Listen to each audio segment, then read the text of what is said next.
So, what's up, guys? I haven't been out with another video in, I don't know, it's probably been like 5 or 6 months. A whole lot went on since then. So I went down to the Kentucky rally with the 412 rally crew, and car performed beautifully. That was in September. Went through the Slingshot, the Dragon Slayer, all from Pennsylvania down through Kentucky. Car was great. That was on the E50 or less tunes, because down there I had a hard time getting a hold of E85. So I ran a lot of 93 down there, unfortunately. Even when I did like some of the we had like an airport runway that we were able to do like runs on, kind of like quarter-mile runs on. But I wasn't able to be as competitive as I wanted to be because I couldn't get a hold of any E. It was straight 93, which was quick, but yeah. I think I ended up trapping like 119 miles an hour. They had a cop radaring us on it, so that was cool. And anyway, I did that and got it all the way back home. And then I had another rally going down to West Virginia with the Jawbreaker rally. And kind of like halfway through the initial trip down, I got a check engine light basically telling me like there's something going on with my wastegate. I was able to continue the trip all the way down. I didn't, run the car while I was down there. We were just it was more of a party rally. So, got the car down there and it was fine. And then on the way back, I got the car about halfway home and smoke started pouring out of the exhaust. So I'm sitting here thinking the check engine light was saving everything. Like it said, continue driving was okay. I was like, okay. So we're just gonna limp it home, and then I'll, get it figured out when I get home. Lots of smoke started pouring out, so I pulled off on the first exit.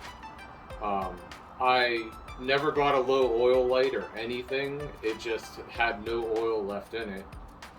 So ended up getting that towed back all the way back to Pittsburgh from. It was like almost right to the borderline of Pennsylvania, West Virginia. And basically it ended up being a whole big problem. So I had Remnant Performance had sent me a stock turbo that they didn't need anymore because they're building their turbo kit. So I want to give them a big shout out. I really appreciate Remnant Performance, and they're about to drop their turbo kit, so keep an eye out for that. I unfortunately couldn't wait. I wanted to get my car back on the road, so I went with a pure 800. But yeah, so turbo was blown. There was massive amounts of shaft play. It was bad. I'll put some of that in the end of this video. I have a video of how bad the shaft play was. I don't know why this happened.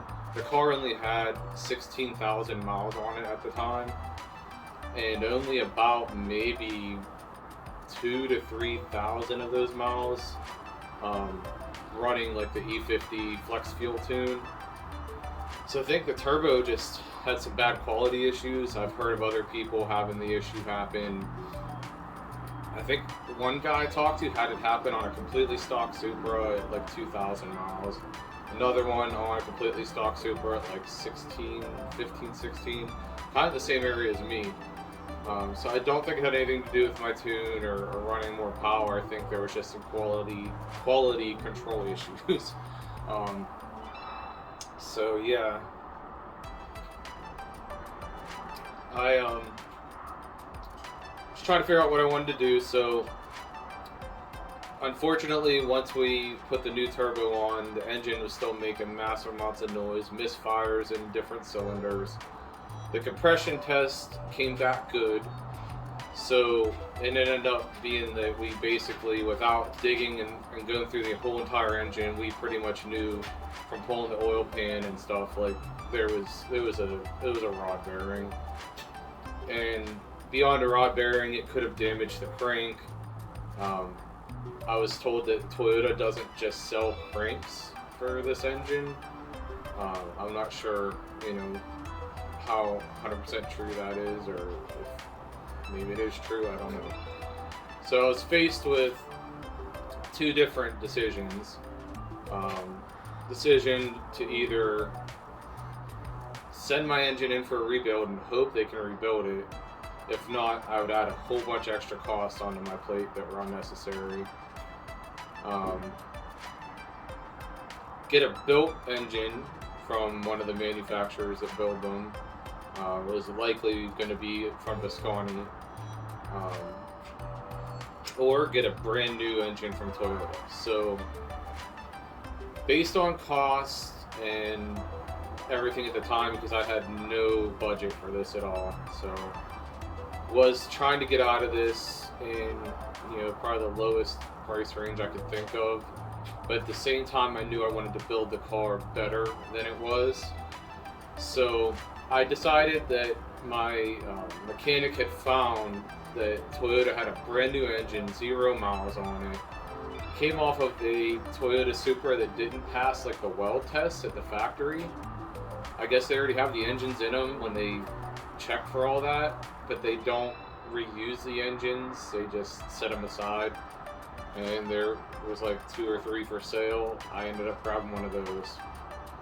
It was about the same price as all the used engines on the market from like the junkyard, so great deal. I just have to break this engine in now, so I've got to run about 500 miles, change the oil. I'm doing 5W30 like regular, and then I'll go to 1500 miles, change oil again with a 5W30 regular, like conventional.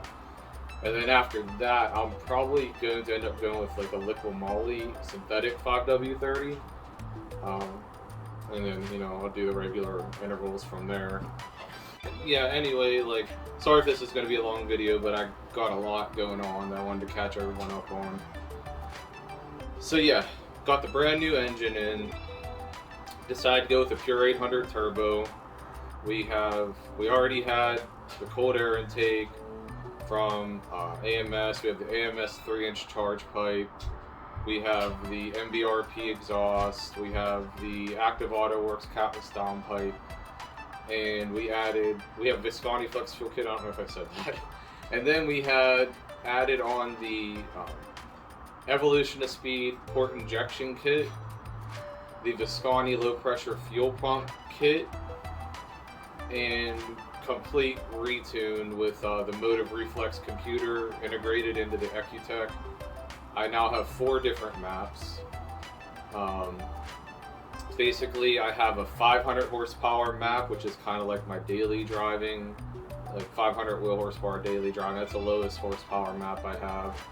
And these maps can now run on full E85, 93 or full E85 or anything in between.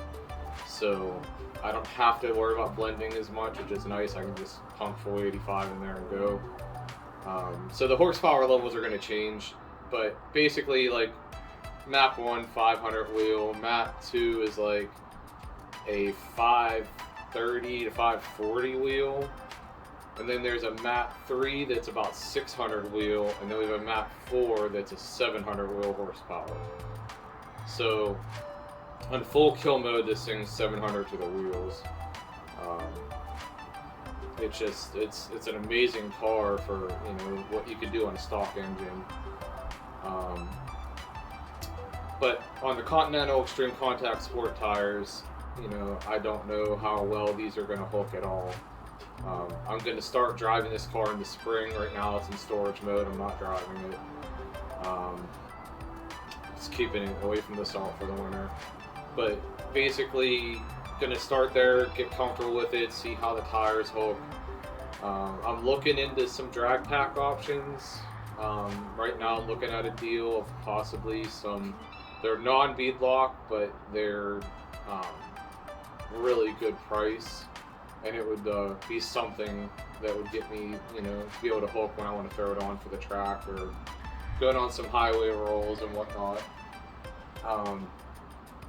So I might do that, or I might, you know, continue to look at different options, but we'll see.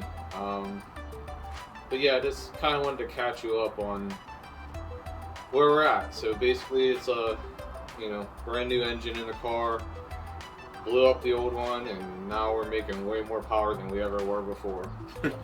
So I figure I'll take you guys around the car and just kind of show you what we got going on. Hold on. Say hi to the G and G37 and the HHRSS. But some notable things in the engine bay area. So down here, you can kind of see the Pure 800, and I don't know if you could see anything about how it's like a pure turbo versus like the stock one.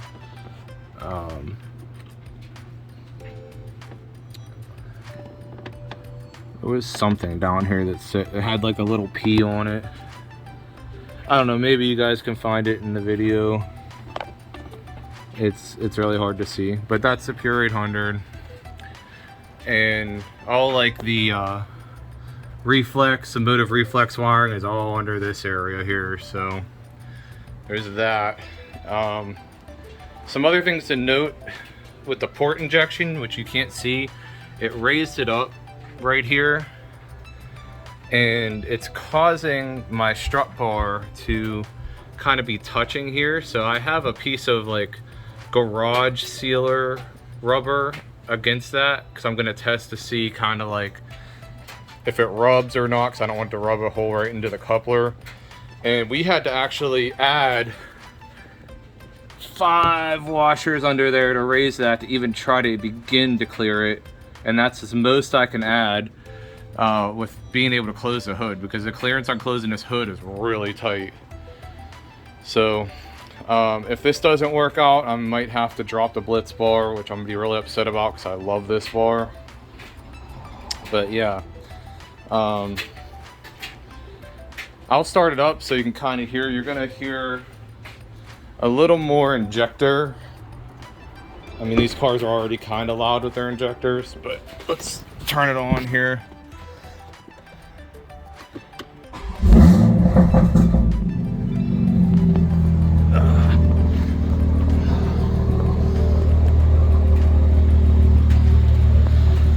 So see if you guys can hear it, but it might be a little louder than stock because we're running 12 injectors instead of 6 now.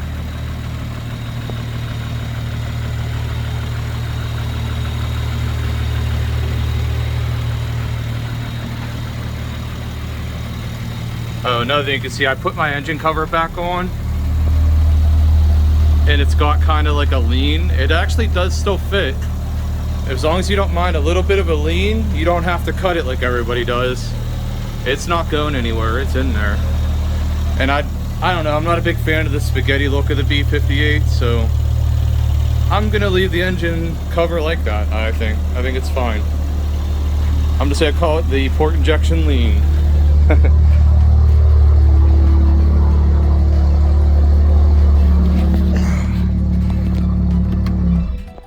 So yeah, basically, you know, that's about it. That's what's going on. Gonna see what we have going on in the future with maybe possibly a drag pack. We're gonna go to the drag strip, see what kind of time she can put down. I'm being told with these mods, this should be a 9-second car. So hopefully it is a 9-second, kind of like a daily drivable Supra. It's pretty awesome. And yeah, I'll put in some pictures and some videos of the dyno runs, and I had to go on 2 different dynos. Oh, that's the other thing I forgot to tell you, is we had to change to the S58 injectors instead of the stock B58 ones, and they had to be specially gapped. I think it was like the 0.022 or something like that. I was running out of injector spark for the 700 wheel, but we had to get off the mainline hub dyno, and then my builder had to end up taking it to it was a dyno jet. So 2 different dynos had to happen. I didn't really get any like clear readings, and I wasn't there for the second one, but basically, you know, this car at its peak will run about 700 wheel, so pretty cool. But yeah, I'll put some videos and some photos here on the outro, and I'll talk to you guys later. Alright, so this is the carcover.com high spoiler Supra car cover. I'll show you how it goes on. I wouldn't recommend it because I don't feel like it fits the car good enough, but it does a good enough job for in here where I just want to keep the dust off of it so that when I go to pull it out for spring, it's still clean and doesn't have all kind of crap on it.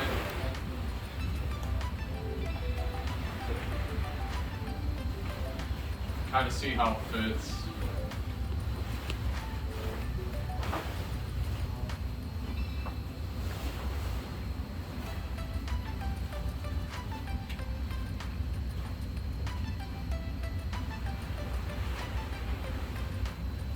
See, it's not easy to do.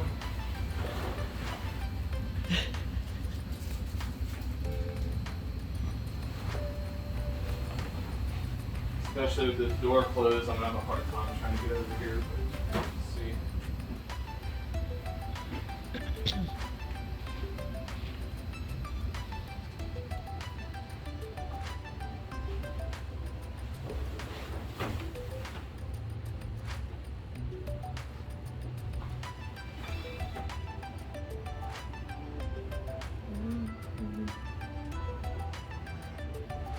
If you want, I can do the back end.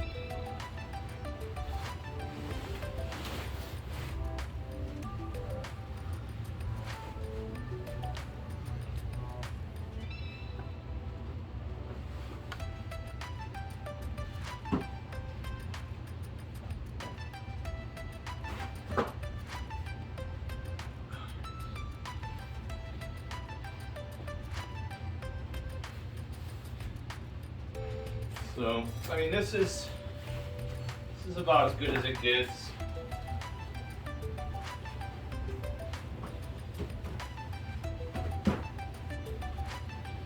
Does the job.